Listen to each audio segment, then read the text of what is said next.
मेरे भाइयों, जहां जहां सोचोगे अल्लाह के शुक्र को पाओगे और अपने आप को अल्लाह का शुक्र करने से पीछे कभी नहीं हटा पाओगे। अच्छा, हमारे और आपके पास इसके अलावा चारा क्या है?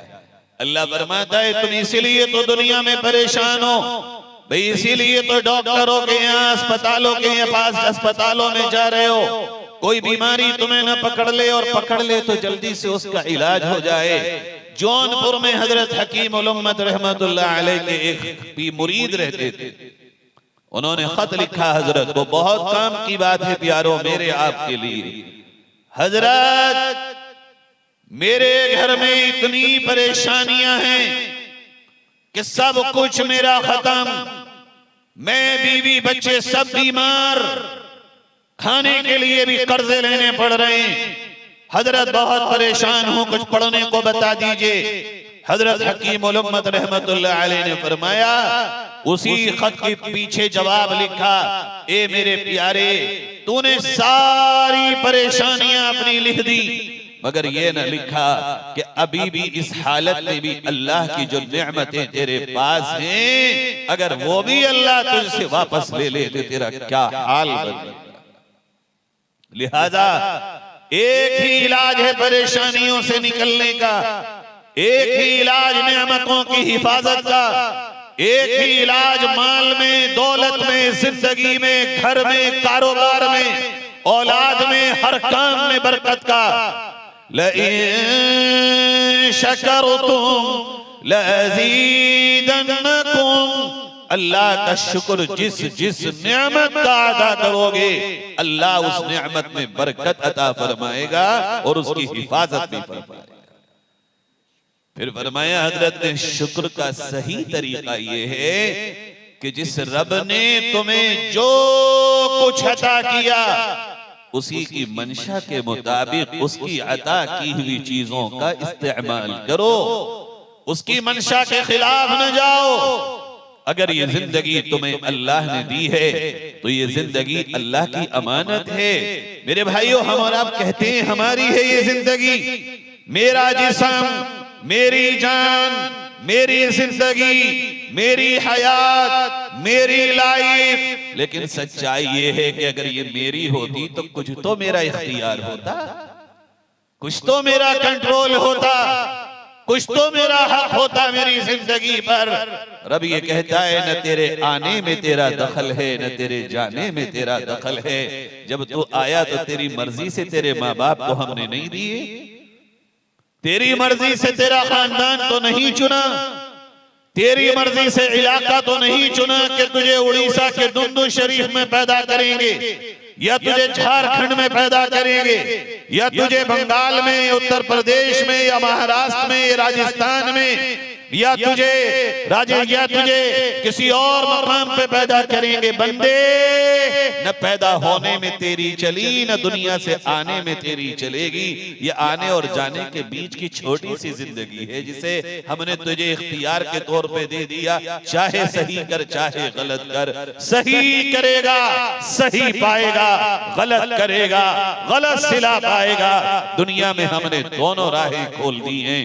फ़अल्हमहा फुजूरहा व तक़वाहा, चाहे नेक बन, चाहे तक़वे वाला बन, और चाहे तू अल्लाह का नाफरमान बन। सुन, फमन शाअ फलयुमिन वमन शाअ फलयकफुर। जो चाहे अल्लाह को माने और जो चाहे ना माने। दुनिया में मानने और ना मानने पे कोई डंडा लेके नहीं आता। कोई फजर की नमाज ना पढ़े, फरिश्ते आए कभी डंडा लेके?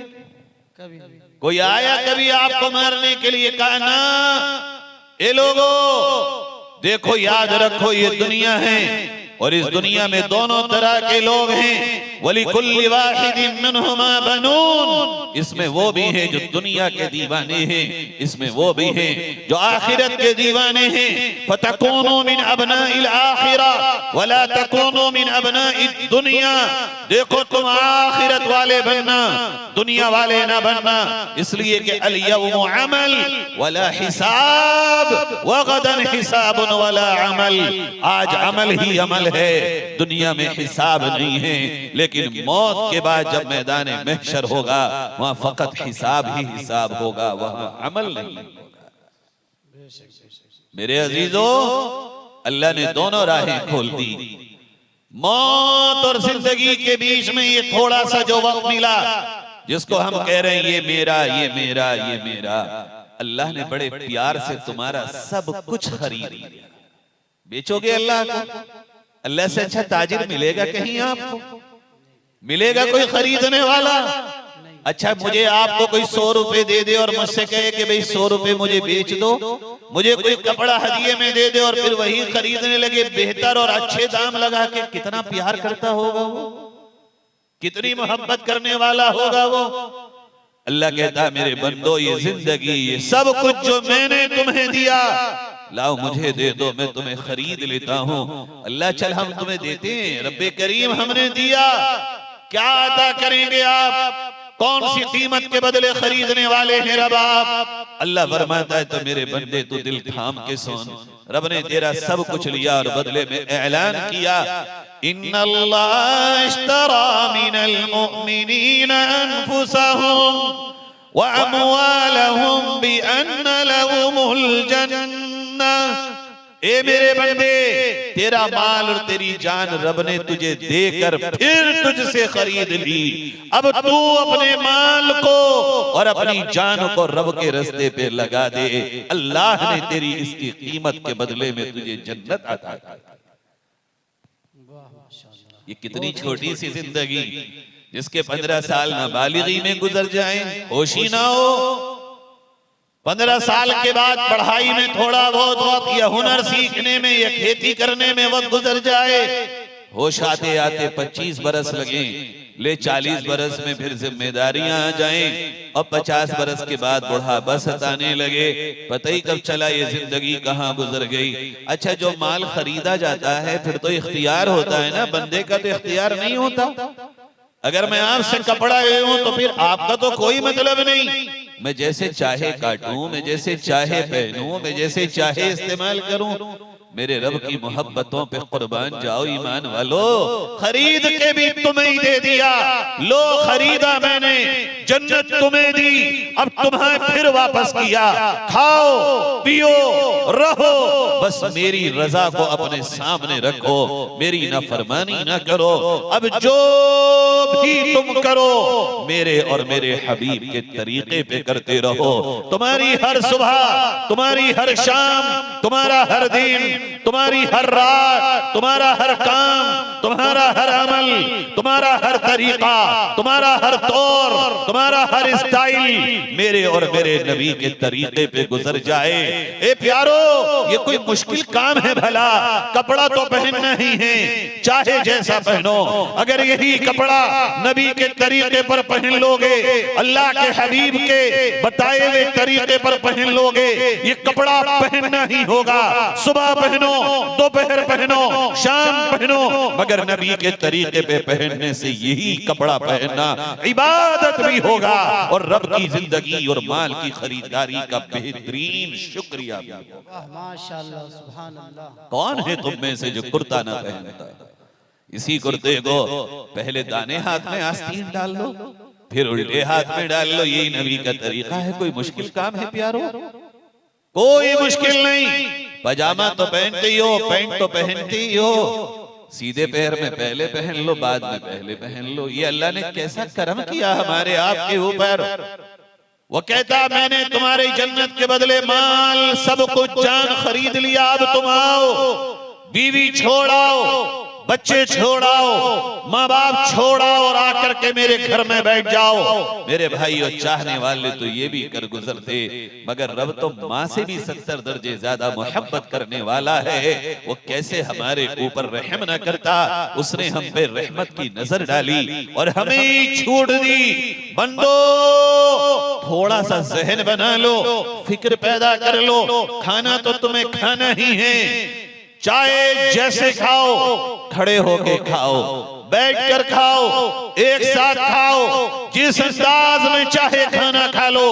अरे भूख तो तुम्हें लगी है ना, खाना तो खाओगे, मगर याद रखो यही खाना जिसे तुम अपने माल से खरीद कर लाए हो, अगर इसी खाने को मेरे नबी के तरीके पर, रब्बे जुल जलाल के महबूब और हमारे आका के तरीके पे खा लोगे, खाना तुम खाओगे, पेट तुम्हारा भरेगा, मगर ना मैं अमाल में अल्लाह इसको भी तुम्हारी इबादत लिखवा रहा है। कोई मुश्किल काम है सुन्नत के तरीके पे खाना खाना? कोई मुश्किल काम है नबी की फरमाबरदारी करना? रब्बे काबा की कसम इतना आसान कोई काम है ही नहीं जितना नबी की गुलामी में जीना आसान है। घर में तो जाती हो, कितना आसान है।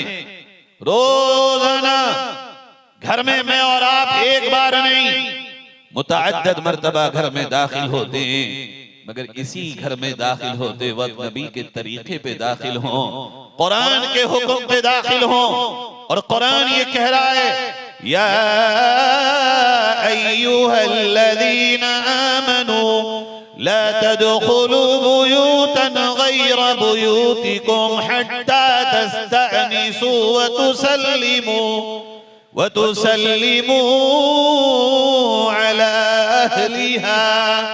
ए लोगो, जब अपने के अलावा किसी भी घर में दाखिल हो, यहाँ घर से मुराद कमरे भी हैं, घर भी हैं, तो बगैर सलाम के दाखिल ना हुआ करो, बगैर इजाजत के दाखिल ना हुआ करो।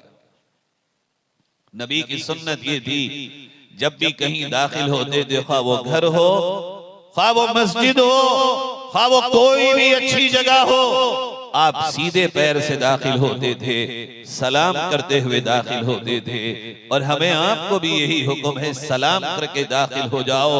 मैं आपको यकीन दिलाता हूं, जिन घरों में मियां और बीवी में झगड़े होते हो, जिन घरों में भाई और बहनों में लड़ाइयां होती हो, जिन घरों में चचा और ताऊओं में लड़ाइयां होती हो, जाओ अपने इस भाई के इस पैगाम को दिल पे लिख के ले जाना।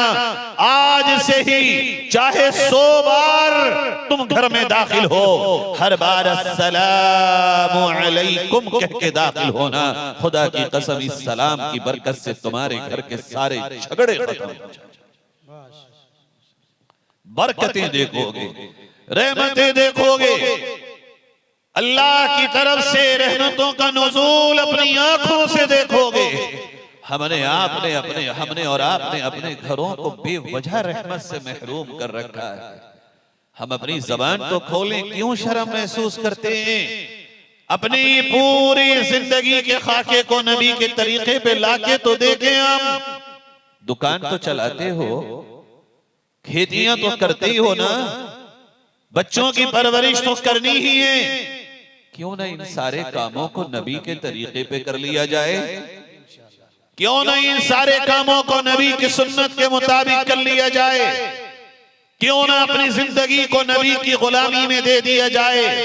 अल्लाह की इस जिस्मानी और ये हयात और जिंदगी का बेहतरीन शुक्र ये है कि हम अपनी जिंदगी का एक एक पल अल्लाह और उसके हबीब के तरीके पर गुजार दें। मेरे अजीजों, चाहे जो हो, ये सच है, चाहे जिंदगी जैसी गुजारो, मुकद्दर से ज्यादा वक्त से पहले तुम कभी भी कुछ हासिल कर नहीं सकते। कहते हैं ना लोग, नसीब से ज्यादा वक्त से पहले कभी कुछ नहीं मिलता। और हमारा तो ईमान है कि जो हमारा है वो हमारा है, और जो हमें नहीं मिला वो कोई हमें दे नहीं सकता। हमें वही देगा जो हमारा रब है। तुम अल्लाह से दूर न जाओ, अल्लाह के करीब आओ। और मैं अब बात को दूसरे रुख पे ला करके अपनी बात को समेट रहा हूं। मेरे प्यारो, जरा गौर करो, तुम ये समझते हो कि आज के हालात में अल्लाह तुमसे नाराज है? लोग कहते भी हैं अल्लाह नाराज हो गया मुसलमानों से, मगर ये तुम्हारा भाई तुम्हें बताने आया है, अगर अल्लाह तुमसे नाराज होता तो तुम्हारी मेरी जबान पे एक मर्तबा भी अल्लाह लफ्ज कभी ना आने देता।